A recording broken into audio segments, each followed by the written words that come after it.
അസ്സലാമു അലൈക്കും വറഹ്മത്തുള്ളാഹി വബറകാതുഹു. പാസ്റ്റർ അനിൽ കുടിത്തോട്ടം, കെ നൗഷാദ് എന്നിവർ തമ്മിൽ നടന്ന സംവാദത്തിൻ്റെ അവലോകന വീഡിയോയുടെ 9ാമത്തെ ഭാഗമാണ് നിങ്ങൾ കേൾക്കുന്നത്. ഇതിൽ പാസ്റ്റർ കുടിത്തോട്ടം ആ സംവാദത്തിൽ പ്രവാചകൻ്റെ 10 നന്മ അല്ലെങ്കിൽ ഒരു 5 നന്മയെങ്കിലും നിങ്ങൾക്ക് പറയാൻ പറ്റുമോ എന്ന് ആ സംവാദത്തിൽ ചോദിച്ചതിന് മറുപടിയായിട്ടാണ് നമ്മുടെ ഈ വീഡിയോ പരമ്പര ചെയ്തുകൊണ്ടിരിക്കുന്നത്. 9ാമത്തെ ഭാഗമാണ്. ഇതിൽ അക്കമിട്ട് പറഞ്ഞത് 5 നന്മകൾ നമ്മൾ ഓൾറെഡി പറഞ്ഞു കഴിഞ്ഞു ഇതിനു മുമ്പുള്ള വീഡിയോകളിൽ. അതുകൂടാതെ സ്ത്രീ വിഷയങ്ങളിൽ ആരാണ് നമുക്ക് മാതൃക, യേശുവാണോ നബിയാണോ എന്നുള്ളതിൻ്റെ സെപ്പറേറ്റ് ഒരു ഭാഗവും പിന്നെ പൊതുവായിട്ടുള്ള ഒരു അവലോകനം എന്ന രീതിയിൽ 1-2 ഭാഗങ്ങളും ചെയ്തു. ശരിക്കും ഇപ്പം 5 നന്മ കൊടുത്തോട്ടം ചോദിച്ചാൽ നമ്മൾ പറഞ്ഞു കഴിഞ്ഞു.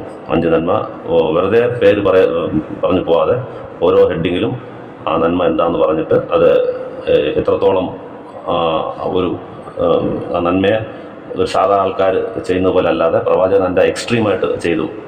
ഒരു സാധാരണ ഒരു ആളിന് ചെയ്യാൻ പറ്റാത്ത രീതിയിൽ ഇപ്പം ഒരു ദൃഢവിശ്വാസം എന്നുള്ളത് നമ്മൾ ഒന്നായിട്ട് ചെയ്തു. ഒന്നാമത്തെ നന്മയായിട്ട് ദൃഢവിശ്വാസം. ഒരു സാധാരണ വിശ്വാസി അല്ലെങ്കിൽ സാധാരണ മനുഷ്യന് നടക്കാൻ പറ്റാത്ത രീതിയിൽ അദ്ദേഹം അത്രയ്ക്ക് ദൃഢമായിട്ട് വിശ്വസിച്ചു എന്ന് കണ്ടു. അപ്പം വെറുതെ പറഞ്ഞു പോകാതെ ഓരോ നന്മയ്ക്കും ഒരു 4-5 തെളിവുകളും സംഭവങ്ങളും നമ്മൾ എടുത്തു കാട്ടിയിട്ട് അങ്ങനെയാണ് പറഞ്ഞേക്കുന്നത്. അല്ലാതെ വെറുതെ നന്മ, സൗമ്യത അല്ലെങ്കിൽ ദയാലു, സൽസ്വഭാവം ഇങ്ങനെ നന്മ പറയാതെ ഓരോ നന്മയും അത് വിശദീകരിച്ച് അത് എങ്ങനെയാണ് അത് നന്മയാവുക. ഒരു സാധാരണ ആൾ അതേ നന്മ ചെയ്യുന്നതും ദയാലു എന്നുള്ളത് എല്ലാവരും 10 പൈസ കൊടുക്കുന്നതും ദയാലുവാണ്. പക്ഷെ അങ്ങനെയുള്ള ദയാലു ആണോ എന്നുള്ള ഉദാഹരണത്തിന് അങ്ങനെ ഓരോ നന്മയ്ക്കും സെപ്പറേറ്റായിട്ട് നമ്മൾ വിശദീകരിച്ച് പറഞ്ഞു കൊടുത്തു. അപ്പം പ്രസംഗികളും ഇവരും കുറേ നാളായിട്ട് ചോദിച്ചിരുന്ന ഇതിന് മറുപടി ആയിക്കഴിഞ്ഞു. ശരിക്കും പറഞ്ഞാൽ 5 നന്മ ഇങ്ങനെയാണ് നന്മ പറയാൻ. ക്ലബ് ഹൗസിൽ വന്നിരുന്നിട്ട് നമുക്ക് വെറുതെ ഇങ്ങനെ പറഞ്ഞാൽ നിങ്ങൾക്ക് അത് കളിയാക്കാൻ മാത്രമേ നിങ്ങൾ ഉപയോഗിക്കൂ എന്ന് എല്ലാവർക്കും അറിയാം. അതുകൊണ്ടാണ് അവിടെ വന്ന് നമ്മൾ നന്മകൾ പറയാത്തത്. ഇത് ഓരോന്ന് 20 മിനിറ്റ് കുറയാത്ത 9ാമത്തെ പാർട്ടാണിത്.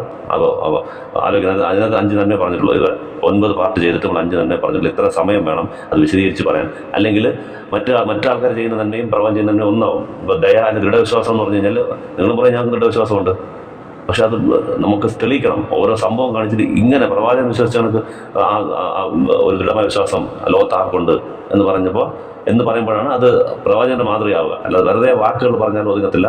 അതുകൊണ്ടാണ് നമ്മൾ വീഡിയോ സീരീസായിട്ട് ചെയ്യാൻ ഉദ്ദേശിച്ചത്.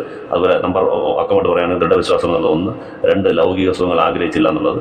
അത് നമ്മൾ വളരെ ഡീറ്റെയിൽഡായിട്ട് തെളിവുകൾ കാണിച്ച് ഒരു മനുഷ്യനും ഇതേ കണക്ക് എളിമയായിട്ട് ജീവിക്കാൻ പറ്റില്ല. ദൈവത്തിൻ്റെ പ്രവാചകൻ ആണെങ്കിൽ മാത്രമാണ് ഇങ്ങനെ പറ്റുക എന്നുള്ളത് പറഞ്ഞു. സൂക്ഷ്മത പാലിക്കുന്നവർ ചെയ്ത കാര്യത്തിൽ പറഞ്ഞ കാര്യത്തിൽ സത്യസന്ധതയാണെങ്കിലും എത്രത്തോളം അതിൽ സൂക്ഷ്മത കാണിക്കാൻ പറ്റും, ഇങ്ങനെയൊന്നും ഒരു മനുഷ്യനെ കാണിക്കാൻ പറ്റത്തില്ല എന്നുള്ള രീതിയിൽ അത് കാണിച്ചു. സ്വയം മുൻഗണന അവകാശപ്പെട്ടില്ല എന്നുള്ള രീതിയിൽ പറഞ്ഞു. ഇത്രയും വലിയ പ്രവാചകനും ഇത്രയും അന്യായ ബന്ധങ്ങളുള്ള ആളായിരുന്നിട്ടും വലിയ ചക്രവർത്തിയായിരുന്നിട്ടും അദ്ദേഹം ഒരിക്കലും മറ്റുള്ള ആൾക്കാരുടെ മുമ്പിൽ അത് തന്നെ ഒരു സെപ്പറേറ്റ് ഒരാളായിട്ട് കാണിച്ചിട്ടില്ല. ഒരു സാധാരണ ആളിനെ പോലെ തന്നെയാണ് പെരുമാറിയത്. ഇതൊന്നും ഒരിക്കലും ഇത്രയും വലിയ പദവി അലങ്കരിക്കുന്ന ഒരാൾക്ക് ചെയ്യാൻ പറ്റുന്നില്ല, മനുഷ്യന് ചെയ്യാൻ പറ്റുന്നില്ല. അപ്പം അത് പ്രവാചകൻ്റെ ഒരു സവിശേഷ ഗുണമായിട്ട് അത് കാണിച്ചു.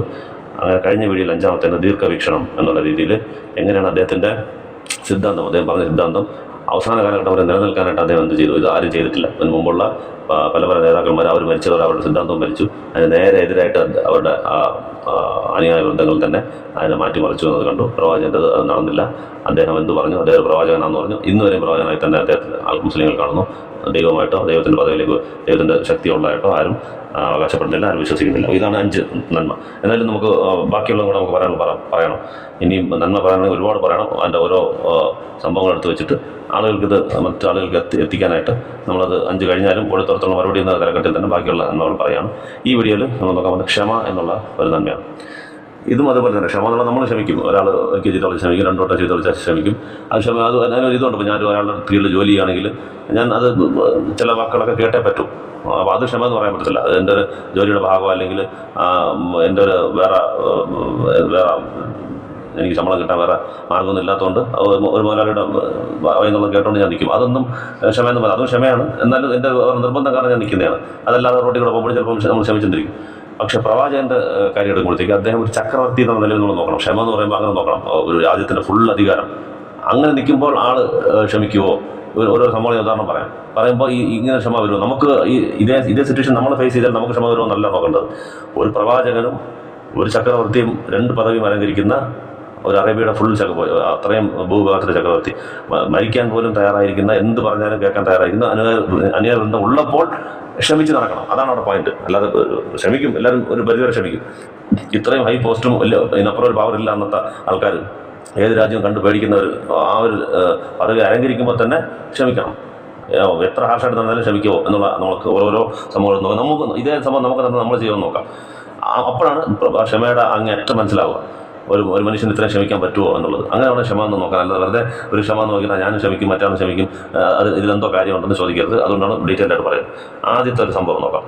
അത് ബുഖാരിയിലെ 220 ഹദീസ്, നസയിലെ 329.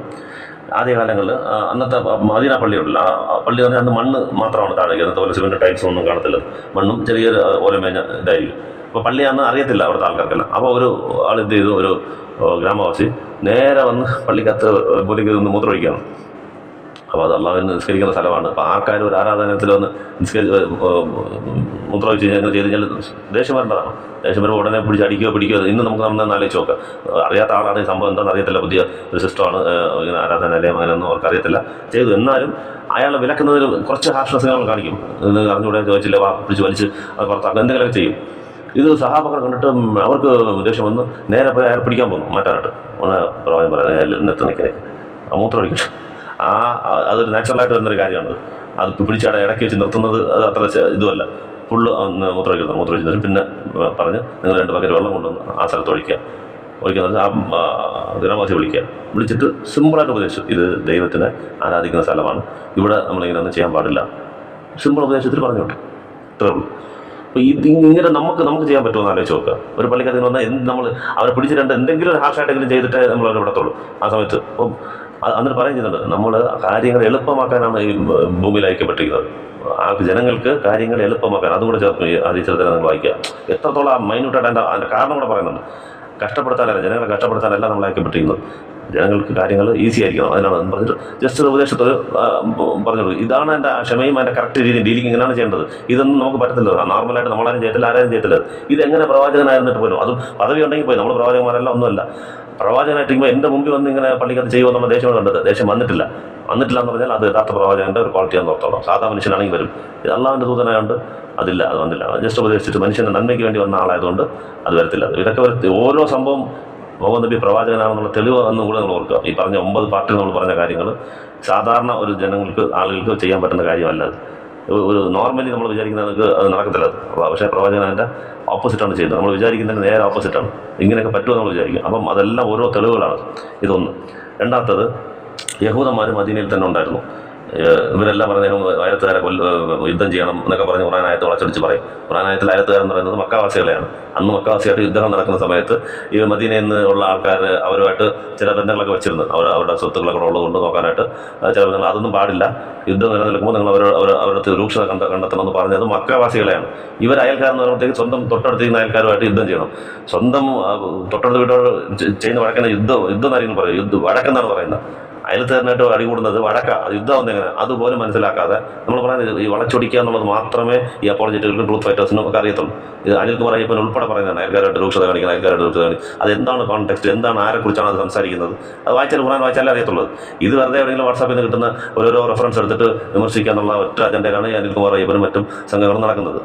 അപ്പം അയൽക്കാരനായിട്ട് യുദ്ധം ചെയ്യും, അവനോട് വഴക്കിടാൻ പറഞ്ഞാൽ ഓക്കെ, അല്ല അവനെ കുത്തി കൊല്ലുന്നു പറഞ്ഞാൽ ഓക്കെ, അങ്ങനെയാണ് പറഞ്ഞേക്കുന്നത്. അയൽക്കാരെന്ന് പറഞ്ഞാൽ മക്കാവാസികളെയാണ്.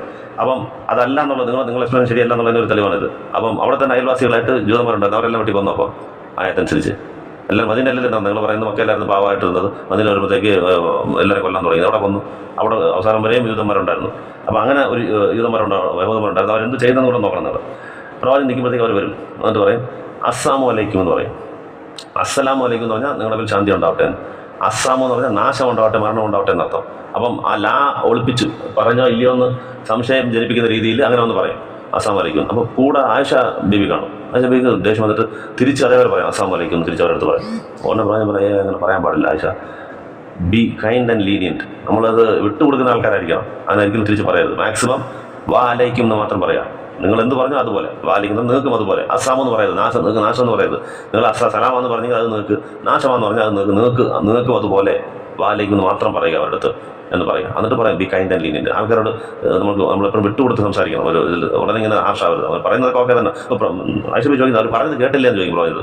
ഓക്കെ കേട്ടു, അതെല്ലാം ശരിയാണ്, എന്താ പറയുന്നത് മനസ്സിലായി, എന്നാലും അങ്ങനെ പറയാൻ പാടില്ല. ഇങ്ങനെ ഒരു ക്ഷമ ഒന്ന് കാണിക്കുക നിങ്ങൾ ആരുടെയും. ഇപ്പോൾ ഏറ്റവും വലിയ അതായത് അവരൊരു മൈനോറിറ്റിയാണ് അവിടെ. നിങ്ങൾ പറയുന്നത് യഹൂദന്മാരെ കൊന്നുകൊണ്ടിരുന്നു പ്രവാചകൻ എന്നുള്ളത്. ഒരു മൈനോറിറ്റി വന്ന് പ്രവാചകനടുത്ത് ഇങ്ങനെ ചോദിക്കാൻ അത് ഭരണാധികാരി വരെ, പ്രവാചകനും പ്ലസ് ഭരണാധികാരിയും ഒക്കെ അല്ല, ജഡ്ജ്മെൻറ്റ് കൊടുക്കാവുന്ന ആളാണ്. ജഡ്ജിൻ്റെ പദവിയുണ്ട്, ഒരു പ്രസിഡന്റ് പദവിയുണ്ട്, എല്ലാം ഉണ്ട്. അങ്ങനെയുള്ള ആളുടെ അടുത്താണ് അവിടുത്തെ യഹൂദന്മാരോ നിന്ന് ഇങ്ങനെ പറയാനുള്ള ധൈര്യം അവർക്ക് അവിടെ നിന്ന് വന്നു. നിങ്ങൾ പറയുന്നതൊക്കെ ഹാർഷായിട്ട് പ്രവചനം നടന്നിട്ട് ഇങ്ങനെ പറയുമല്ലോ, തല പോകുന്നു വിചാരിക്കത്തില്ലേ, മുമ്പിൽ പോയാൽ തന്നെ തല വെട്ടും, നമ്മൾ ഒളിഞ്ഞല്ലേ ജീവിക്കേണ്ടത്, നേരെ വന്നാൽ സമാനിക്കുന്നു പറയാം. അപ്പോൾ പോലും അതുപോലെ തിരിച്ച് പറയാതെ വേറെ ഹദീസ് കാണാം, ഒരിക്കലും ഒരു തിന്മയെ പ്രവാചകൻ തിന്മ കൊണ്ട് വിരോധിച്ചിട്ടില്ല, നന്മ കൊണ്ടേ വിരോധിച്ചിട്ടുള്ളൂ. അങ്ങനെ ഹദീസ് അത് പിന്നെയുള്ള ഇതിനകത്ത് നമുക്ക് കാണാതെ. അപ്പോൾ അതിനകത്തൊരു ഉദാഹരണമാണിത്. തിന്മ അല്ല, അവരോട് കൈൻഡ് ആയിരിക്കും, ലീനിയൻ്റ് ആയിരിക്കണം എന്ന് തന്നെയാണ് പറയുന്നത്. ഇങ്ങനെ പറയുന്നവരോട് ഇങ്ങനെയൊന്നും ഒരു ആർക്കും പറയാൻ പറ്റത്തില്ല. അതൊന്നും വലിയൊരു പദവി ആയിരിക്കും ആർക്കും പറയാൻ പറ്റത്തില്ല. നമ്മുടെ നാട്ടിൽ ഒരു മൈനോറിറ്റി ആയിട്ട് ജീവിക്കുന്ന ഒരു ഇത് വന്നിട്ട് എന്നെ തന്നെ എതിർത്ത് പറഞ്ഞാൽ ഞാനൊരു പ്രവാചകനാണ്, ഞാനൊരു ഭരണാധികാരിയാണ്, എൻ്റെ അടുത്ത് അതൊന്ന് പറഞ്ഞൊക്കെ ഒരു അമേരിക്കൻ പ്രസിഡന്റ് അടുത്തോ അല്ലെങ്കിൽ ഇന്ത്യൻ പ്രൈം മിനിസ്റ്റർ അടുത്തോ പോയി നേരെ പോയി ഞാൻ പറഞ്ഞു നോക്കുക എന്താ നടക്കുന്നപ്പോൾ അറിയാം. അപ്പം ഇത് ഒരു പ്രവാചകനായതുകൊണ്ട് മാത്രമാണ് ക്ഷമയുടെ അങ്ങ് അറ്റം കാണിച്ചിരിക്കുന്നത്. നല്ല ഉപദേശം മാത്രം കൊടുക്കും. അതേപോലെ മറ്റൊരു ഇത് ബുഖാരിയിലെ 6024 കാണാം, ബുഖാരി 6424. മറ്റൊരു സംഭവം എല്ലാവർക്കും അറിയാവുന്നത്, ഒരു യഹൂദ സ്ത്രീയുടെ വീട്ടിൽ വിരുന്നിന് പോകും. അവർ വിഷം വയ്ക്കും, കഴിക്കുന്ന ആഹാരത്തിന് ഇറച്ചിക്കകത്ത് വിഷം തടയിട്ടുണ്ടാവും. പക്ഷേ പ്രവാചകൻ അത് ഏക്കത്തില്ല, മരിക്കത്തില്ല. എന്ത് ചെയ്യണം? നിങ്ങളുടെ അനുസരിച്ച് ഏത് റൂൾ അനുസരിച്ച് നോക്കിയാലും അങ്ങനെ കൊല്ലം നോക്കിയാൽ കൊല്ലണമല്ല, കൊല്ലത്തില്ല, ഫ്രീ ആയിട്ട് വിടും. ചോദിക്കും എന്തിനാണ് ഞാൻ ചെയ്തതെന്ന് ചോദിക്കും. ഇല്ല, താങ്കൾ പ്രവാചകനാണെങ്കിൽ നിങ്ങളത് കണ്ടുപിടിക്കും, അത് ടെസ്റ്റ് ചെയ്യാനാണ് ഞാൻ ചെയ്തതെന്ന്. അത് പ്രവാചകനൊന്നും ആവത്തുമില്ല, അത് കണ്ടുപിടിക്കുകയും ചെയ്യും അതുകൊണ്ടെന്നുള്ളത്. എന്നിട്ട് വെറുതെ വിടുകയും ചെയ്യും. അപ്പോൾ ഇതിൽ കൂടുതൽ ക്ഷമ എന്താണ്? ഒരാളുടെ ജീവൻ തന്നെ ഒരു ലാക്കാക്കി, ജീവൻ എയിം ചെയ്ത്, ജീവൻ എടുക്കണമെന്ന് എയിം ചെയ്ത് നിന്ന ആൾ, ഫ്രണ്ടിലാൾ ഒന്നും ചെയ്യുന്നില്ല. അത് യഹൂദ സ്ത്രീ അവർ വീട്ടിൽ പോയിട്ട് ആഹാരം കഴിക്കുന്നു. അങ്ങനെ റിലേഷൻഷിപ്പ് അന്ന് ഉണ്ടായിരുന്നു. അപ്പോൾ ആലോചിക്കുക, നിങ്ങൾ പറയുന്ന ഓടിച്ചു വിടുകയാണെങ്കിൽ യഹൂദ സ്ത്രീയുടെ വീട്ടിൽ പോയി കഴിക്കുമോ പ്രവാചകൻ? അയൽക്കാരോട് രൂക്ഷത കാണിക്കുന്ന അവർ വിരുന്നിന് പോയി വിളിച്ചാൽ വയ്ക്കും അത്. അപ്പോൾ ഇതെല്ലാം നിങ്ങൾ പറയുന്ന എല്ലാം എതിരാണ്. ഇതെല്ലാം തെളിവ് നിങ്ങൾ പറയുന്ന കല്ല. നിങ്ങൾ വെറുതെ നിങ്ങളുടെ ക്രിസ്ത്യാനിറ്റിയെ നിലനിർത്താൻ നിങ്ങൾക്ക് ആദർശമില്ലാത്തതുകൊണ്ട് പ്രവാചകനെ മോശമായിട്ട് പറയുക എന്നുള്ളൊരു അതൊരു സിദ്ധാന്തം എടുത്ത് നിങ്ങൾ പറഞ്ഞിട്ട് ഇത് നടക്കത്തില്ല. അത് സത്യത്തിനെതിരായതുകൊണ്ട് ഒരിക്കലും നടക്കത്തില്ല. നിങ്ങൾ ഇസ്ലാമിൻ്റെ വിളിച്ച് നിങ്ങൾക്ക് ഊതിക്കെടുക്കാൻ പറ്റില്ല, കാരണം സത്യമില്ല നിങ്ങളുടെ. അതാണ്. അപ്പം വിഷം കൊടുത്ത് കൊല്ലാൻ ശ്രമിച്ച സ്ത്രീയെ പോലും വെറുതെ വിട്ടതായിട്ട് പോയി കാണും. മറ്റൊരു സംഭവം, ഇത് യഹൂദ സ്ത്രീയുടേത് ബുഖാരി 2617 കാണാം. അടുത്ത സംഭവം പറയാൻ പോകുന്നത് മുസ്ലിമിൽ 2055A. ഇത് കുറച്ച് ശ്രദ്ധിച്ച് കേൾക്കണം. മുസ്ലിം 2055A. മിഗ്ദാദ് എന്ന് പറഞ്ഞ സഹാബി ഉണ്ടായിരുന്നു. ആ സഹാബിയും ഒരു 3 പേരും കൂടെ അവർ പുറത്തുനിന്ന് വന്നു മദീനയിൽ വന്നിട്ട് അവർക്ക് ആഹാരങ്ങളൊന്നും കിട്ടുന്നില്ല. വിശന്നിരിക്കുമ്പോൾ പല സഹാബികളിലും പോയിട്ട് അവർക്ക് ആഹാരം കിട്ടിയില്ല. അങ്ങനെ പ്രവാചകൻ്റെ അടുത്ത് വരികയാണ് അവർ. അപ്പോൾ പ്രവാചകൻ ഓക്കെ നിങ്ങൾ എൻ്റെ കൂടെ നിൽക്കുക, അവർക്ക് ഒന്നും അവിടെ വന്ന് ജോലിയൊന്നും ഇല്ലാത്തതുകൊണ്ട് ഞങ്ങൾക്കൊന്നും ആഹാരം കഴിക്കാനൊന്നുമില്ല, ഞങ്ങളൊന്ന് പരിഗണിക്കുന്നുള്ളൂ, ശരി എൻ്റെ കൂടെ തന്നെ ഇരുന്നു എന്ന് പറഞ്ഞിട്ട് വന്ന ആൾക്കാരെ 3 സഹാബിഗ്ദാദും ബാക്കി 2 ആൾക്കാരും കൂടെ ചേർന്ന് പ്രവാചകൻ്റെ വീട്ടിൽ തന്നെ കൂട്ടിക്കൊണ്ടുപോയി അവർ പ്രവാചകൻ്റെ വീട്ടിൽ താമസിപ്പിക്കാൻ പറഞ്ഞിട്ട് 3 ആടുണ്ട്, ഇതിലാണ് ഞാൻ പാല് കുടിച്ചുകൊണ്ടിരിക്കുന്നത്, നിങ്ങളൊരു കാര്യം ചെയ്യുക, ഡെയിലി രാത്രി പാല് കറന്ന് കുടിക്കുക, നിങ്ങൾ മുതൽ കുടിച്ചിട്ട് എനിക്കൊരു പങ്ക് വെച്ചേക്കുക എന്ന് പറഞ്ഞിട്ട് അവർ താമസിപ്പിക്കുകയാണ്. ഇപ്പോൾ ഇത് ഡെയിലി ഇങ്ങനെ നടക്കും. അവർ കുടിച്ചിട്ട് ഉറങ്ങും, പ്രവാചകൻ രാത്രി വരും, പോയി നിസ്കരിക്കും, പ്രവാചകൻ്റെ പാലെടുത്ത് കുടിക്കും. ഇത് ഇങ്ങനെ നടന്നുകൊണ്ടിരിക്കുകയാണ്. ഒരു ദിവസം എന്ത് ചെയ്തു, ഈ 3 പേരിൽ ഒരാൾ, ഒരു സഹാബി എന്ത് ചെയ്യുന്നത് വെച്ചാൽ ഈ 3 പങ്കും കുടിച്ചിട്ട് കുറച്ച് കഴിയുമ്പോഴത്തേക്ക് പ്രവാചകൻ്റെ പങ്കിരിക്കുന്നത്. അപ്പോൾ ശരി അൻസാരിയുടെ വീടുകളിൽ പോയിരിക്കുകയാണ്, അപ്പോൾ അവിടെ ആഹാരം കിട്ടും എന്ന് വിചാരിച്ചിട്ട് ഇദ്ദേഹം ഈ പാലെടുത്ത് കുടിക്കുകയാണ്. കുടിച്ചു കഴിഞ്ഞപ്പോഴത്താണ് തോന്നുന്നത് അയ്യോ തെറ്റായി പോയല്ലോ, ഇനിയിപ്പം വന്ന് പാലില്ല എന്ന് പറയുമ്പോഴത്തേക്കും പ്രശ്നമാകും, പ്രവാചകൻ നമ്മളെ ശവിക്കും, വിശന്ന് ഒന്ന് ആ കൂടെ നമ്മൾ ഇതാവുന്നല്ലോ എന്ന് പേടിച്ച് ഇങ്ങനെ ഇങ്ങനെ കിടക്കുകയാണ്. ഷീറ്റ് മൂടിയാൻ മൂടി കിടന്നപ്പോഴത്തേക്ക് പ്രവാചകൻ വരുന്നു. വന്ന ഉടനെ ഇതിനകത്തൊരു വളരെ ഇമ്പോർട്ടൻറ്റ് പോയിന്റ് നോട്ട് ചെയ്യേണ്ടതുണ്ട്. വന്ന ഉടനെ അസ്സലാമു അലൈക്കും പറയുമ്പോൾ അത് ക്ലിയറായിട്ട് ഹദീസിൽ കാണാം, ഉറങ്ങുന്നവരെ എഴുന്നേൽപ്പിക്കാത്ത രീതിയിലായിരിക്കും സലാം പറയുന്നത്. ഇതിനകത്ത് വലിയ പാഠങ്ങളുണ്ട്. ഒരു മനുഷ്യൻ ബിഹേവിയറിൽ ഇത്രത്തോളം ഷാർപ്പായിട്ട് ബിഹേവ് ചെയ്യുക എന്നുള്ളത് വളരെ, ഒരാളെ ശല്യപ്പെടുത്തരുത്. പ്രവാചകനാണ്, അവർ വീട്ടിൽ അവർ ആഹാരം ഇല്ലാതെ വന്ന് താമസിക്കുകയാണ്. ഉറങ്ങുന്നവനെ പോലും സലാം പറഞ്ഞ് എഴുന്നേൽപ്പിക്കരുത്. പ്രവാചകനാണ് വരുന്നത്, ഉടനെ എഴുന്നേറ്റ് നിന്ന് സലാം അടിച്ച് ഇത് ചെയ്യും, അങ്ങനെയൊന്നുമില്ല. ഉറങ്ങണം. ഞാൻ പറയുന്ന സലാം പോലും അവന് കേൾക്കരുത്. ഉണർന്നിരിക്കുന്നത് മാത്രമേ കേൾക്കാവൂ. പതുക്കെ സലാം വിളിക്കും, അത് പതുക്കെ പറയും. ഉണർന്നിരുന്നാൽ കേൾക്കുന്ന നമുക്ക് എത്ര വലിയ ഈ ഒരു നന്മ നിങ്ങളൊന്ന് കാണിക്കാറെടുത്തെങ്കിൽ ഒരു ഗുഡ് മോർണിംഗ് അല്ലെങ്കിൽ സലാം ഒരു വലിയൊരാളിങ്ങനെ ഒന്ന് പറയുമോ, ഒരു വലിയ പ്രൈം മിനിസ്റ്റർ, ഒരു കമ്പനിയുടെ മുതലാളി, ആരെങ്കിലും എന്തോ ആവട്ടെ, ഒരു നമ്മൾ വീട്ടിൽ നമ്മൾ താമസിക്കുന്ന സ്ഥലത്ത് അല്ലെങ്കിൽ അദ്ദേഹത്തിൻ്റെ സ്ഥലത്ത് പോയി നമ്മൾ താമസിക്കുമ്പോൾ അങ്ങനെ ഒന്ന് ഇങ്ങനെ കാണിക്കും. നമ്മുടെ ഗുഡ് മോർണിംഗ് പറയാം. ഫസ്റ്റ് വീട്ടിൽ കയറുമ്പോൾ സലാം അലൈക്കും പറയാ എന്നുള്ളത് ഒരു ഹദീസുള്ളതാണ്, നബിചര്യയാണ്. വീടിനകത്ത് കയറുമ്പോൾ സലാം പറഞ്ഞ് കയറണം എന്നുള്ളത്. അത് അങ്ങനെ ഫോളോ ചെയ്യുമ്പോൾ പോലും അത് ഉറങ്ങിക്കിടക്കുന്നവർ ഡിസ്റ്റർബ് ചെയ്തത്. ഇത് മാനുഷിക മൂല്യങ്ങളെ ബഹുമാനിക്കുന്നത്, ഹ്യൂമൻ റൈറ്റ്സിലും ഇന്റർപേഴ്സണൽ റിലേഷൻഷിപ്പിലെല്ലാം ഇത് ഭയങ്കരമായിട്ട് നോക്കേണ്ടതാണ്. ഇതെല്ലാം ഒരു കമ്പനിയിലൊക്കെ മാനേജ്മെന്റ് ലെസൺസ് ആയിട്ട് എടുത്തു കഴിഞ്ഞാൽ അത്രത്തോളം ഹ്യൂമൻ റിസോഴ്സ് അല്ലെങ്കിൽ ഹ്യൂമൻ റിലേഷൻഷിപ്പിനെ ഹെൽപ്പ് ചെയ്യുന്ന കാര്യങ്ങളാണിത്. ഇത്ര മൈന്യൂട്ടായിട്ട് ഇതൊന്നും ഒരു മാനേജ്മെൻറ്റ് നിങ്ങൾക്ക് കാണാൻ പറ്റില്ല, ഒരു മാനേജ്മെൻറ്റ് ബുക്കിൽ ഇത് കാണാൻ പറ്റില്ല. ഒരു എങ്ങനെ എംപ്ലോയെ ട്രീറ്റ് ചെയ്യണം, അല്ലെങ്കിൽ ഒരു എങ്ങനെ കൂടെ നിൽക്കുന്ന ട്രീറ്റ് ചെയ്യുന്നത് എന്നുള്ളത്. ഇതെല്ലാം ഇത് എടുത്താൽ വലിയ വലിയ ബുക്കുകൾ എഴുതാം, എങ്ങനെയാണ് പ്രവാചകൻ മനുഷ്യരായിട്ട് ഡീൽ ചെയ്തെന്നുള്ളത്. രാത്രി വന്ന് ഒരു വീട്ടിൽ കയറുമ്പോൾ സലാം പറയുമ്പോൾ പോലെ ഉറങ്ങുന്നവനെ ഡിസ്റ്റർബ് ചെയ്യുന്ന രീതിയിൽ പറയുന്നതെന്ന് പറഞ്ഞാൽ ഉറക്കം സംസാരിക്കാവോ, നമ്മൾ ഉണ്ടാക്കുന്ന ബഹളത്തിനകത്ത് അപ്പുറത്തെ വീട്ടുകാർക്ക് നമ്മൾ പാട്ട് വെച്ച് അവൻ ഡിസ്റ്റർബ് ചെയ്യാവോ, എന്തെല്ലാം നമ്മൾ ചെയ്യുന്നതെന്ന് ആലോചിക്കണം. സ്വന്തം വീട്ടിലുള്ള ആൾക്കാരെയാണ് ഉദ്ദേശിക്കുന്നത്, അടുത്തുള്ള ആളിനല്ല. അപ്പോൾ അവരുടെ എല്ലാം റൈറ്റ്സ് എത്രത്തോളം പ്രവചനം ശ്രദ്ധിച്ചിട്ടുണ്ടാവും, ഒരുപാട് പറയാനകത്ത്. ഇതൊക്കെ ഒരു നന്മകളാണ് എങ്ങനെ ഒരു മനുഷ്യനായിട്ട് പെരുമാറണം എന്നുള്ളത്. എണ്ണിയെടുത്തോ, ഓരോ സംഭവത്തിന് നിങ്ങൾ എത്ര എടുക്കാതെ നിങ്ങൾ എണ്ണിയെടുത്തോ. അപ്പം അസ്സലാമു അലൈക്കും എന്ന് പറഞ്ഞാൽ കയറാണ്, കയറിട്ട് പോയി നേരെ പള്ളിയിൽ നിസ്കരിക്കുന്നു. പള്ളി വീട് അടുത്തടുത്താണ്, ഒരേ മതിലിൻ്റെ ഡിസ്റ്റൻസേ ഉള്ളൂ. നിസ്കരിച്ചിട്ട് നേരെ വന്നു, പാത്രം എടുത്തു പാലില്ല.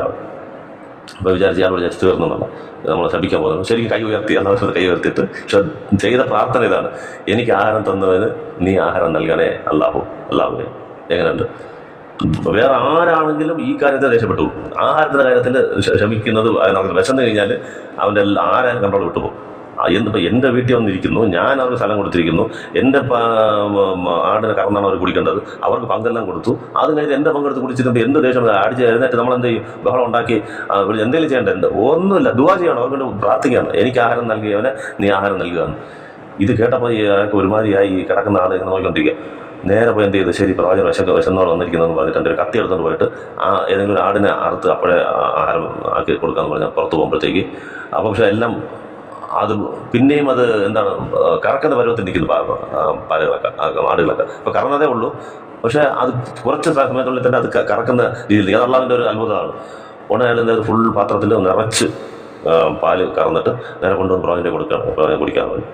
പ്രവാചകൻ കുറച്ച് കുടിക്കുന്നു, പിന്നെ ഇദ്ദേഹത്തിന് കുറച്ച് കൊടുക്കുന്നു, പിന്നെയും അദ്ദേഹം കുടിച്ചിട്ട് പിന്നെയും പ്രവാചകൻ കൊടുക്കുന്നു. ഇങ്ങനെ കുടിച്ച് മതിയായി പ്രവാചകൻ തൃപ്തിയായെന്ന് പറഞ്ഞപ്പോഴത്തേക്ക് ഈ സഹാബി താഴെ കിടന്ന് ചിരിക്കാൻ തുടങ്ങി. ഭയങ്കര സന്തോഷമായേക്കും ആ സഹാബി അദ്ദേഹത്തിന്. അപ്പം ചോദിക്കും പ്രവാചകൻ, അപ്പം നീയാണ് എടുത്ത് കുടിച്ചതല്ലേ? ഉടനെ എന്ന് പറഞ്ഞിട്ട് പറയാം. അങ്ങനെയാണെങ്കിൽ അപ്പോൾ സംഭവമൊക്കെ പറയുമ്പോഴത്തേക്ക് പറയും, അപ്പോൾ ഇതിൽ പ്രത്യേക രീതിയിലുണ്ടാ പറഞ്ഞെങ്കിൽ ആ രണ്ടുപേരും കൂടെ എഴുന്നേപ്പിച്ചു അവർക്കും കൂടെ കൊടുക്കാറില്ലേ? എന്നുവെച്ചാൽ അള്ളാഹുവിൻ്റെ ഒരു ബർക്കത്തിൽ വന്നതാണിത്. പെട്ടെന്ന് ആട്ടിൽ പാൽ വന്നങ്ങനെ വന്നില്ല, ഒരു ബർക്കത്ത് അവർക്കും കൂടെ കൊടുക്കാമായിരുന്നല്ലോ എന്ന് പറയുന്ന സംഭവം നമുക്ക് കാണാം. അപ്പം ഇതാണ് മാതൃക. ഇങ്ങനെ ഒരാളെ ഇങ്ങനെ ക്ഷമ കാണിക്കാൻ പറ്റുമോ? ഇത്രയും ക്ഷമ, ഒരു ബസ്സെന്നാലും ഒന്നിനും ഒരു കംപ്ലൈൻറ്റ് ഇല്ല. അപ്പോഴേ അത് കഴിഞ്ഞ് അടുത്ത കഴിഞ്ഞാൽ ഉറങ്ങാൻ പോയി തീർന്നു. പക്ഷേ ഇയാൾക്ക് സഹിക്കാതെ പോയി പാല് കറന്നു പിന്നെയും കൊടുത്തപ്പോഴാണ് കുടിച്ച് താങ്കളാണോ ഇത് ഇങ്ങനെ ചെയ്തത്, എടുത്ത് കുടിച്ചതെന്ന് ചോദിക്കുകയും ചെയ്തു. ലാസ്റ്റ് ഇതെല്ലാം കുടിച്ച് ചിരിക്കുന്നുണ്ടോ, സാഹി ഇരിക്കുന്നുണ്ടോ? അപ്പോൾ ഇതാണ് ക്ഷമയുടെ. ഇതിനപ്പുറം ഒരു എക്സാമ്പിൾ പറയാനില്ല. ഇത് സമാനമായിട്ടുള്ള സംഭവം നമുക്ക് യേശുവിൻ്റെ കാര്യത്തിൽ ബൈബിളിൽ ഇത് കാണിക്കാം. മാർക്കിൻ്റെ 11:12-25 യേശു വിശക്കാണ്. ഇതേ സംഭവം പ്രവാചകൻ വിശക്കുന്ന പോലെ തന്നെ യേശുവിനെ വിശക്കണം. നമ്മളിത് പറയുന്നത് ബൈബിളിലെ യേശുവാണ്, നമ്മൾ ഈസാ നബി അല്ല പറയുന്നത്. ഓർത്തണം, നിങ്ങൾ വരച്ച് കാട്ടി തെറ്റായിട്ട് ചിത്രീകരിച്ചിരിക്കുന്ന ബൈബിളിലെ കഥാപാത്രമായ യേശുവിനെയാണ് നമ്മൾ പറയുന്നത്. അത് നമ്മൾ സത്യമെന്ന് വിശ്വസിക്കുന്നില്ല. അത് തെറ്റായ നറേഷൻസാണ്, ഒരുപാട് തെറ്റാണ്.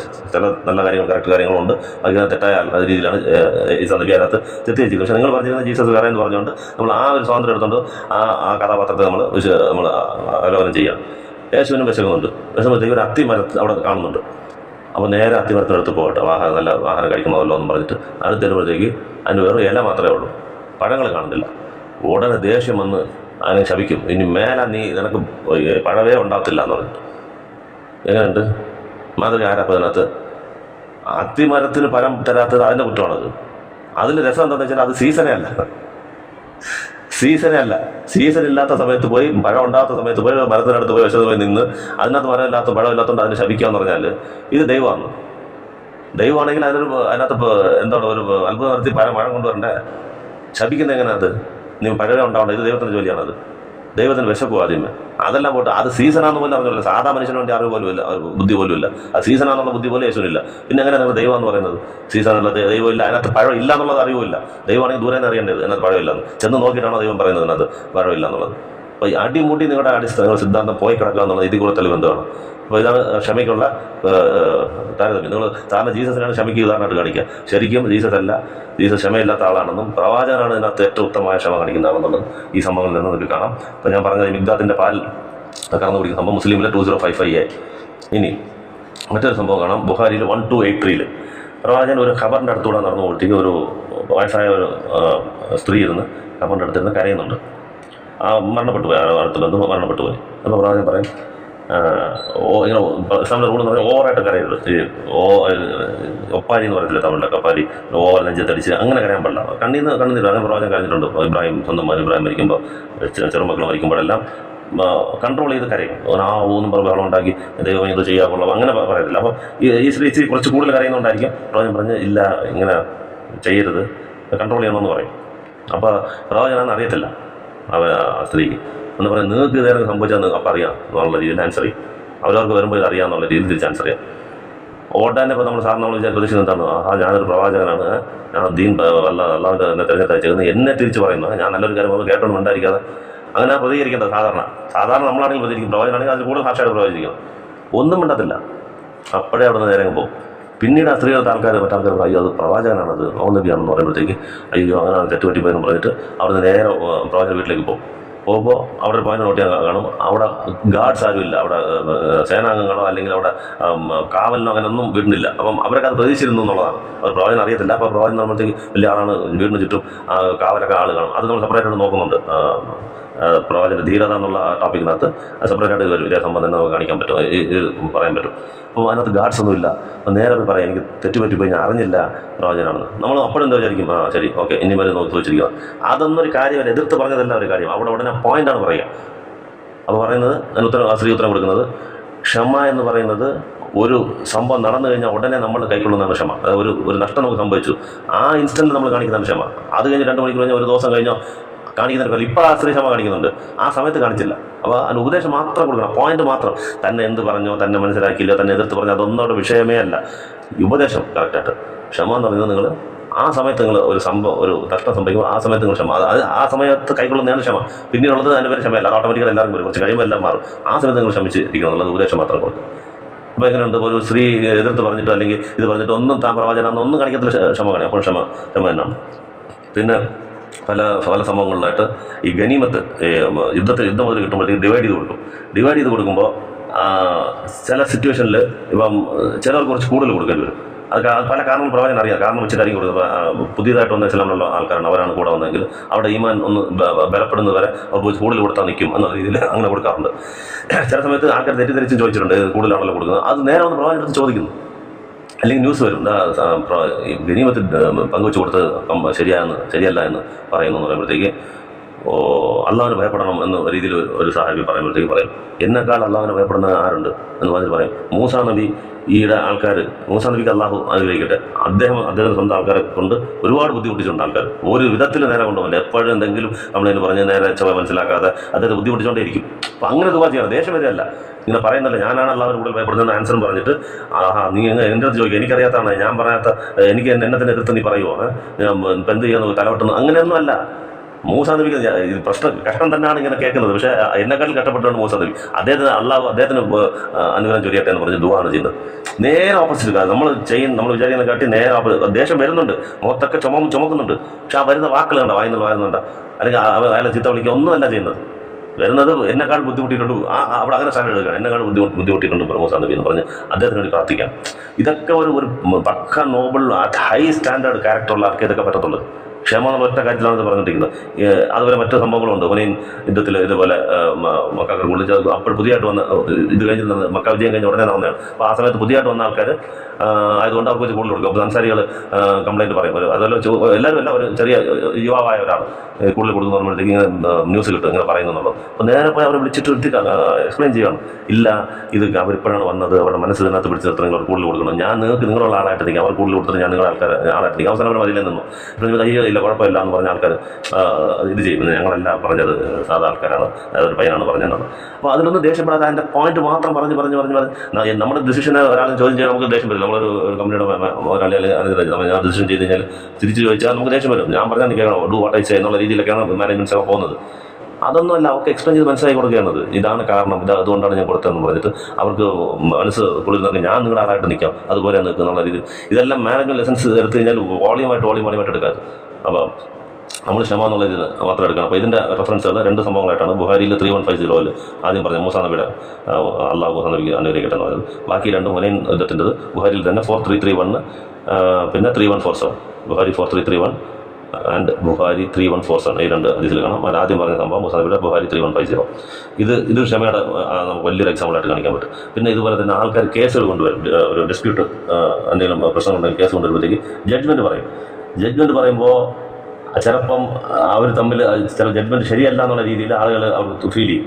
ചെയ്തിട്ട് അവർ തമ്മിൽ അവർ പോയി പുറത്ത് പോയി ബഹളം ഉണ്ടാക്കുന്നതാണ്. അങ്ങനെ ഒരു കേസിൽ ശരിക്കും ജഡ്ജ്മെന്റ് വിട്ടതിന് ശേഷം പുറത്ത് അവർ പോയി തമ്മിൽ ബഹളം ഉണ്ടാക്കുമ്പോഴത്തേക്ക്, അതായത് ജഡ്ജ്മെന്റ് ശരിയല്ല എന്നുള്ള രീതിയിൽ അവർ സംസാരിക്കുന്നു. ഉടനെ വന്നിട്ട് നമ്മളാണ് എന്ത് വെച്ചാൽ പ്രവാചകൻ നിങ്ങൾ വരച്ച് കട്ടിയിരിക്കുന്ന ഈ പ്രസംഗികൾ പറഞ്ഞു വെച്ചിരിക്കുന്ന ഇത് വെച്ചിട്ട് എന്ത് ചെയ്യണം, മിണ്ടി പോരുത്, ഞാൻ പറഞ്ഞാൽ പൊയ്ക്കോളം വിടുന്നു, അല്ലെങ്കിൽ ഒരുത്തന്നെ ജീവൻ കളത്ത്, അങ്ങനെയല്ല പറയേണ്ടത്. വന്ന് പറയുകയാണ് അവരുടെ അടുത്ത്, ഞാനൊരു മനുഷ്യനാണ്. അവർ സമയത്ത് വഴക്കൂടെ നല്ലത് പറയണം, ഞാനൊരു മനുഷ്യനാണ്, എൻ്റെ അടുത്ത് നിങ്ങൾ കേസ് കൊണ്ടുവരുമ്പോൾ നിങ്ങളുടെ ആർഗ്യുമെന്റ് ബേസ് ചെയ്ത് മാത്രമേ എന്നെ കൊണ്ട് ജഡ്ജ്മെന്റ് തരാൻ പറ്റത്തുള്ളൂ. ചിലപ്പം ന്യായമല്ലാത്ത ആള്, അതായത് കയ്യിൽ ന്യായമുള്ള ആൾക്ക് സംസാരിക്കാൻ അറിയാത്ത ആളായിരിക്കാം, അതേസമയം അന്യായമായിട്ട് പറയുന്ന ആൾ നല്ല വാദിക്കുന്ന ആളായിരിക്കാം. ചിലപ്പോൾ ആ വാദത്തിന്റെ പോയിന്റ്സ് കൊണ്ട് ഞാൻ അതിനകത്ത് അത് ശരിയാണെന്ന് വിചാരിച്ച് ഒരു തെറ്റായ ജഡ്ജ്മെന്റ് ഞാൻ തന്നേക്കാം. ഞാനൊരു മനുഷ്യനാണ്, ഉള്ളിൽ നോക്കിയെന്ന് എനിക്ക് കണ്ടുപിടിക്കാൻ പറ്റില്ല സത്യം എന്താണെന്നുള്ളത്. ഞാനൊരു മനുഷ്യനെ പോലെ ജഡ്ജ് ചെയ്യത്തുള്ളൂ, നിങ്ങൾ വാദത്തിനെ ബേസ് ചെയ്തേ ചെയ്യത്തുള്ളൂ. ചിലപ്പം തെറ്റായ ആൾ അല്ലെങ്കിൽ ന്യായമല്ലാത്ത ആൾ, കള്ളക്കേസ് കൊണ്ടുവന്ന ആൾ, അയാൾ നല്ലപോലെ വാദിച്ച് എൻ്റെ നിന്ന് ചിലപ്പം ജഡ്ജ്മെന്റ് കൊണ്ടുപോകും അയാൾക്ക് ഫേവറായിട്ട്. അങ്ങനെയാണെങ്കിൽ ശ്രദ്ധിച്ചോ, നരകത്തിൻ്റെ ഒരു പീസ് തുണ്ട് മാത്രമാണ് നീ കൊണ്ടുപോകുന്നത്. അപ്പോൾ എന്ത് സിമ്പിളായിട്ട് എന്ത് കാര്യം ഓപ്പണായിട്ട് ഞാൻ പറഞ്ഞാൽ കറക്റ്റ് ആയിരിക്കും, അതൊന്നും ശരിയല്ല, തെറ്റ് ഇത് തന്നെയാണ്, അങ്ങനെയൊന്നും പറഞ്ഞില്ല. ഞാനൊരു മനുഷ്യനാണ്, ഞാൻ എവിഡൻസിൻ്റെ ബേസിൽ എനിക്ക് ജഡ്ജ്മെന്റ് ചെയ്യാൻ പറ്റത്തുള്ളൂ. ഇങ്ങനെ പറഞ്ഞ ഒരു ആത്മീയ നേതാവ് നിങ്ങൾ കാണിക്കുക. ഇത്രയും പവറും ഇതുള്ള ഒരാളിങ്ങനെ പറയും ഓപ്പണായിട്ട്, ഞാൻ ജഡ്ജ്മെന്റ് ബേസ് എനിക്ക് അത് കാണാൻ കൺകാഴ്ചയുണ്ട് അങ്ങനെ പറയത്തുള്ളൂ. ഇതെനിക്ക് കാണാൻ പറ്റത്തില്ല, ഞാൻ സാധാ ഏതൊരാളും ജഡ്ജ് ചെയ്യുന്ന എവിഡൻസ് ബേസിലും ആർഗ്യുമെന്റ് ബേസിലും എനിക്ക് ജഡ്ജ് ചെയ്യാൻ പറ്റത്തില്ല എന്ന് പറയുന്നത്. ഇത് നിങ്ങൾക്ക് കാണാൻ പറ്റും ബുഖാരിയിൽ 2458, ബുഖാരി 2458, മുസ്ലിം 4249 ഇത് കാണാം. പിന്നെ ഇതിന് മുമ്പ് നമ്മൾ കഴിഞ്ഞ വീഡിയോയിൽ പറഞ്ഞ ഒരുപാട് ഈ ഗ്രാമവാസികൾ വന്ന് ഹാർഷായിട്ട് സംസാരിക്കും, കടം ചോദിക്കും, ഇതെല്ലാം നമ്മൾ പറഞ്ഞിട്ടുണ്ട്. അതിനൊക്കെ വളരെ സൗമ്യമായിട്ടാണ് മറുപടി പറയുന്നത്. വന്ന് സക്കാത്ത് ചോദിക്കുന്നതന്നെ പ്രവാചകന്റെ ഷോൾ പിടിച്ച് വലിച്ച് ഞാൻ പറഞ്ഞിട്ടുണ്ട്, ഷോളം എടുത്തോണ്ട് പോകും.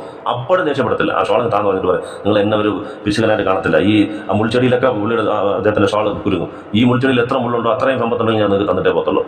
ഇത്രയൊക്കെ ക്ഷമ കാണിക്കുന്ന ഒരാളെ കാണിക്കരുത്. നിങ്ങൾ ചോദിക്കുന്നില്ല എന്താണ് പ്രവാചകന്റെ ഇത് പറയൂ എന്ന് പറഞ്ഞാൽ ഇത് കൂടുതൽ എന്താണെന്ന് പറയാനായിട്ട് ഏതെടുത്താലും ലോകസ്ഥാനം വരെയും പറയാനുള്ളതുകൊണ്ട് ഇതിനകത്ത് ഓരോന്നോരോന്നോരോ നമ്മൾ ജസ്റ്റ് ഓരോന്നിനും 5-6 സംഭവങ്ങൾ എടുത്ത് നമ്മൾ പറഞ്ഞു പോകുന്നതാണ്. ഇതുപോലെ തന്നെ ഖുറാനിൽ പ്രവാചകനെ കുറിച്ച് തന്നെ അള്ളാഹു പറയുന്നുണ്ട്. ക്ഷമയുടെ കാര്യത്തിൽ വളരെ പെർഫെക്റ്റായിട്ട് പ്രവാചകനോട് വളരെ ക്ഷമിക്കുന്ന ആളാണ് താങ്കൾ വളരെ ക്ഷമിക്കണം എന്ന് ഉപദേശിക്കുന്നതും വളരെ എൻ്റെ ഒരു ഹെൽപ്പ് ഉള്ളതുകൊണ്ടാണ് താങ്കൾ ഇത്രയും ക്ഷമയോടെ നടക്കുന്നത് എന്ന് പറയുന്ന ഖുറാൻ വചനങ്ങളുണ്ട്. ഡീറ്റെയിൽ ആയിട്ട് പറയുന്നില്ല, ഓൾറെഡി ഈ സമയം ഇതിനകത്ത് അതിൽ കവിഞ്ഞുണ്ട്. നമ്പർ മാത്രം പറഞ്ഞു പോകാം. ഇതിനകത്ത് ഇതാണ് പറയുന്നത്, പ്രവാചകനെ നിങ്ങൾ വിഷമിക്കേണ്ട. അവർ പല കുത്തുവാക്കുകളും പറയുന്നുണ്ട്, അതിൽ നിങ്ങൾ വിഷമിക്കേണ്ട ആവശ്യമില്ല. അവർ ഇസ്ലാമിലോട്ട് വരുന്നില്ല എന്നുള്ളത് വിഷമിക്കേണ്ട. താങ്കളല്ല പറയുന്നത്, എൻ്റെ ദൃഷ്ടാന്തങ്ങളെയാണ് അവർ തള്ളുന്നത്. അതാ പറയുന്നത്, താങ്കൾ വിഷമിക്കേണ്ട ആവശ്യമില്ല, അവർ എൻ്റെ ദൃഷ്ടാന്തങ്ങൾ, അത് ഞാൻ നോക്കിക്കോളാം അവരെ. അങ്ങനെ പറയുന്നുണ്ട്. എൻ്റെ കരുണ ഉള്ളതുകൊണ്ടാണ് താങ്കൾ വളരെ സോഫ്റ്റായിട്ട് പെരുമാറുന്നത്, അങ്ങനെ പറയുന്ന സംഭവങ്ങൾ ഇഷ്ടംപോലെ അങ്ങനെയുള്ള ആയത്തുകളൊക്കെ കാണുന്നത്. അപ്പം അതുപോലെ ഈ ബഹുദൈവ വിശ്വാസികൾ, ക്രിസ്ത്യൻസ്, ഇവരെല്ലാം താങ്കളെ ഒരുപാട് കുത്തുവാക്കുകൾ നോക്കുന്നുണ്ട്, അതെനിക്കറിയാം. പക്ഷേ താങ്കൾ അവരോട് എന്താണ് വളരെ ക്ഷമ കൈക്കൊള്ളുക എന്ന് അള്ളാഹു പറയുന്നുണ്ട്. അല്ലാതെ അവരെ കൊല്ലാനോ പിടിക്കാനോ ഒന്നുമല്ല പറഞ്ഞേക്കുന്നത്. ആദർശത്തിനെതിരായിട്ട് രാഷ്ട്രത്തിനെതിരെ വരുമ്പോൾ മാത്രമാണ് യുദ്ധം. അല്ലാതെ പ്രവാചകനെ പറഞ്ഞുകൊണ്ട് ഒരു യുദ്ധത്തിനും പോയിട്ടില്ല, ഒന്നും ചില ക്ഷമിക്കാനൊന്നും ഖുറാൻ പറഞ്ഞേക്കുന്നത്. ഞാൻ നമ്പർ മാത്രം പറയാം, നിങ്ങൾ സമയമുള്ളതനുസരിച്ച് വായിച്ച് നോക്കിക്കൊള്ളാം. ഖുറാൻ്റെ 6:33-34, ഖുറാൻ്റെ 6:33-34, ഖുറാൻ്റെ 16:127, ഖുറാൻ്റെ 16:27, ഖുറാൻ്റെ 3:186, ഖുറാൻ്റെ 3:186. പിന്നെ പല റെഫറൻസ് ഉണ്ട്, രണ്ടും കൂടെ പറയാം. 73:10, ഖുറാൻ്റെ 73:10, ഖുറാൻ്റെ 10:65. ഒരുപാട് കാണാം. ക്ഷമിക്കുക പ്രവാചകരെ ക്ഷമിക്കുക എന്ന് പറയുന്നത്. അപ്പം ഇതിനപ്പുറം നിങ്ങൾക്ക് ഒരാളെ കാണിക്കാൻ പറ്റില്ല. ഇത്ര ക്ഷമയുടെ ഇത്രയ്ക്ക് പവർഫുള്ളും അധികാരവും എല്ലാം ഉണ്ടായിരുന്നിട്ടും എത്ര ക്ഷോഭിപ്പിച്ചാലും ഒരു പ്രശ്നമല്ല. യുദ്ധം വരുന്നത് രാഷ്ട്രത്തിനെതിരെ നീങ്ങിയാൽ യുദ്ധം ചെയ്യണം, അത് അദ്ദേഹത്തിൻ്റെ കടമയാണ്. വെച്ചാൽ ഒരു ഭരണാധികാരി ആയിരിക്കുമ്പോഴത്തേക്ക് അവിടെ പോയി ക്ഷമിക്കാൻ പറ്റത്തില്ല. രാജ്യത്തിനെതിരെ നീക്കം നടത്തുമ്പോൾ ക്ഷമിച്ച് കഴിഞ്ഞാൽ അവർ മൊത്തം രാജ്യം ഇല്ലാതായിട്ട് പോകും. സ്വന്തം കാര്യത്തിൽ എന്ത് വഴക്ക് പറഞ്ഞാലും, ആഹാരം വെച്ചതെടുത്ത് കഴിച്ചാലും, ഹാർഷായിട്ട് പെരുമാറിയാലും ഒന്ന് എല്ലാം വ്യക്തമായിട്ട് കറക്റ്റായിട്ട് പറയേണ്ട ഉദ്ദേശങ്ങൾ പറഞ്ഞിട്ട് സോഫ്റ്റ് ആയിട്ടിരിക്കും.